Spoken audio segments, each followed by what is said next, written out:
오늘 김혜성은 멀티 안타를 치며 화려한 야구 재능을 여지없이 보여주었습니다. 특히 오늘 경기에서는 김혜성이 중견수로 출전하면서 중계진들을 놀라게 했습니다. 경기 시작부터 김혜성이 왜 저기에 서 있느냐는 해설로 큰 주목을 받았습니다. 메이저리그 콜업 2로 줄곧 출전해왔기 때문입니다.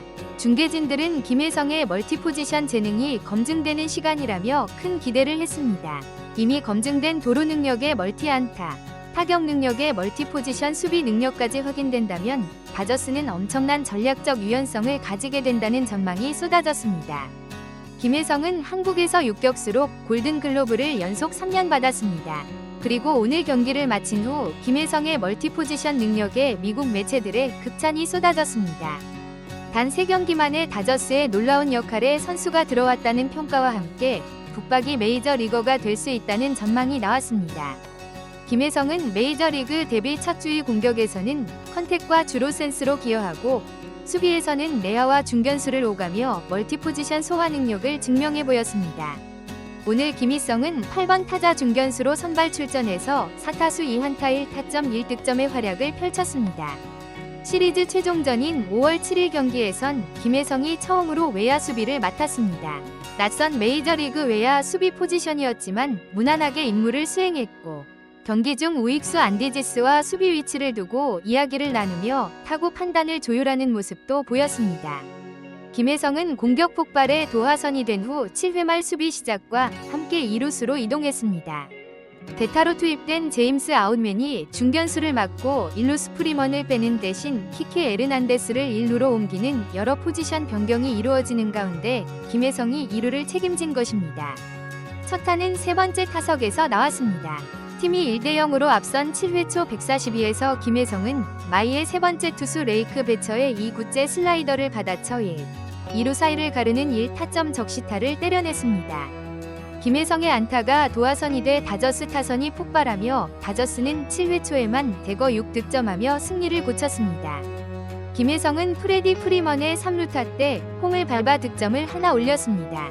김혜성은 8회 초 마지막 타석에서 안타를 추가했습니다. 1-4-1루에서 마이애미 네 번째 투수로니 엘리키스의 5구째 스위퍼를 공략해 오전 안타를 뽑아내며 멀티에 성공했습니다. 김혜성 선수의 가장 큰 강점 중 하나는 수비력과 포지션 적응력입니다. KBO에서 주로 뛰었던 포지션은 2루수로 두 포지션에서 모두 리그 정상급 수비를 인정받았습니다. 앞서 언급했듯 2021년 유격수 골든글러브, 2022에서 24년 2루수 골든글러브를 휩쓴 점은 김혜성의 넓은 수비 범위와 안정적인 글러브 능력을 증명합니다. 키움 히어로즈 시절 필요에 따라 3루 출장한 적도 있으며 여러 포지션을 소화해온 경험 덕분에 내야 전 포지션 수비에 능숙한 선수로 평가됩니다. 메이저리그 전문 매체에서도 김혜성을 두고 주로 2루수를 뛰었지만 유격수 경험도 많아 뛰어난 수비수로 평가되며 3루수로 뛰는데도 큰 문제가 없을 것이라고 분석했습니다. 실제로 김혜성은 멀티포지션을 소화하는 유틸리티 능력을 이미 입증하고 있습니다. 마이너리그 트리플 A 경기에서도 중견수로 선발 출전했다가 후반엔 2루수로 이동하는 등 한 경기에서 두 포지션을 오가는 장면을 보여주었습니다.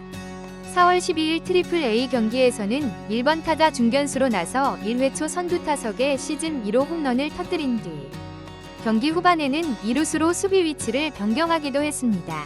연장전에서는 다시 중견수로 복귀하는 등 한 경기 내에서도 내야와 외야를 넘나드는 적응력을 선보였습니다. 이러한 모습은 김혜성이 단순히 내야 수비뿐만 아니라 외야 수비까지 훈련하며 활용 범위를 넓혀왔음을 보여줍니다. 다저스 데이브 로버츠 감독 또한 김혜성의 멀티포지션 능력을 높이 평가했습니다.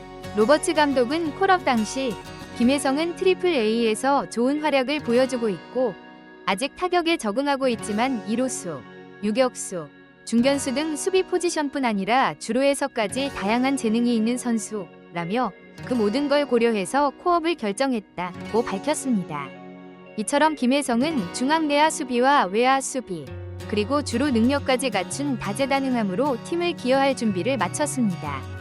빠른 발을 활용한 도로와 넓은 수비 범위는 이미 KBO에서 증명되었고 이러한 장점들은 메이저리그 무대에서도 유틸리티 플레이어로서 가치를 높여주는 요소입니다.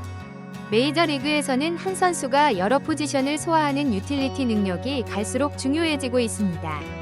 162경기의 긴 시즌 동안 주전 선수들의 크고 작은 부상이 발생하기 마련인데, 이때 여러 포지션을 메울 수 있는 선수는 빈자리를 채워줄 수 있어 팀에 매우 귀중한 존재가 됩니다. 실제로 한 선수가 여러 역할을 소화할 수 있다면 시즌 중 여러 선수들이 부상당했을 때 팀에 엄청난 가치를 제공한다는 분석이 있을 정도로 유틸리티 플레이어는 긴 시즌을 버티는 보험과 같은 역할을 합니다. 또한 메이저리그 팀들은 한정된 로스터 자원을 효율적으로 활용하기 위해 선수단 구성 전략을 최적화하고 있습니다. 투수 엔트리 규모가 늘어나면서 야수 벤치는 오히려 줄어드는 추세이기에 의사소통 능력 등 다양한 요소가 평가 항목에 포함되고 있으며, 이러한 변화는 한국 리그의 문화적 특성과 팬들의 응원 문화, 팀 조직력 중시 경향과도 밀접한 관련이 있습니다. 라담이 보여준 진정성 있는 발언과 같은 감성적 어필은 이제 더 이상 감정적인 요소가 아니라 하나의 전략적 자산으로 간주되고 있습니다. 또 하나 흥미로운 점은 트라이아웃이 단순한 실력 점검을 넘어 일종의 심리전과 정보전 양상으로까지 확대되고 있다는 것입니다. 일부 팀은 관심 있는 선수를 숨기기 위해 의도적으로 무관심한 듯한 태도를 취하고 있으며, 한편으로는 특정 선수를 높게 평가하고 있다는 정보를 유출하여 다른 팀의 선택을 혼란스럽게 하는 움직임도 감지되고 있습니다. 특히 상위 순번이 확실한 하위권 팀들은 드래프트 전략을 극도로 비밀리에 유지하며 후순위 팀들에게 혼란을 주는 데 집중하고 있습니다. 트라이아웃 현장의 선수들도 이러한 분위기를 주의 깊게 살피고 있다고 합니다. 경기력 외에도 자신이 어느 팀의 마음에 들었는지, 혹은 누구와 경쟁 상황에 놓여 있는지에 예민하게 반응하며, 심지어 일부 선수는 동료 선수의 플레이 하나하나에 신경 쓰는 모습도 보이고 있습니다. 결국 트라이아웃은 단순한 기량 평가회가 아니라 치열한 심리 게임이 교차하는 진정한 승부의 장이 되고 있는 셈입니다. 이제 결정의 시간은 얼마 남지 않았습니다. 다가오는 9일 트라이아웃 드래프트에서 여자부 지명은 오후 2시로 계획되어 있으며, 각 팀은 제한된 자원을 바탕으로 전략적 결정을 해야 하는 상황입니다. 사실상 팀 간 신경전은 이미 시작됐으며, 최종적으로 누가 선택을 받게 될지는 드래프트 직전까지 철저히 비밀로 유지될 전망입니다. 결과적으로 2025 여자 배구 외국인 트라이아웃은 처음 예상과는 전혀 다른 방향으로 전개되고 있습니다. 신인들이 주목받을 것이라는 예상을 깨고 결국 살아남는 것은 검증된 선수들이 될 가능성이 높아졌습니다.